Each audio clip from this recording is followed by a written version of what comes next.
Imagine a world where the rich live in the stars and the rest live in the shadows. Welcome to Earth 2050, a planet divided by technology and a vanishing atmosphere. This isn't a sci-fi movie. It is the reality of a world that stopped looking down.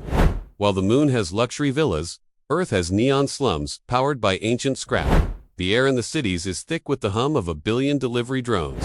The sky is no longer blue. It is a permanent gray, shielded by a digital sun. We have turned our oceans into massive floating server farms for the global AI. Are you ready to see the side of the future they don't show in the brochures? The journey begins in New York, now a vertical fortress of steel and neon light. People no longer walk on the ground. They live in pods suspended between skyscrapers. The lower levels are a maze of wires and steam, where the old world still lives. There is no nature here, only holographic trees that change color with the stock market. The city center features a memory plaza where you can pay to smell real grass. Because of the heat, the elite live in cloud towers that reach above the smog. Dinner is a nutrient gel served by a robotic arm in a 5-square-meter room. You watch the space shuttles leave for Mars while you wait for your water ration. This is the grit and reality that your audience hasn't seen yet in 8K. Earth is divided into smart zones and forbidden wastelands.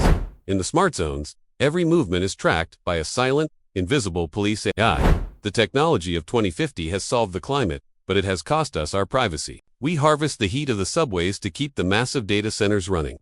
The silence of the countryside has been replaced by the roar of fusion engines. There are no birds here, only metallic scouts that monitor the oxygen levels.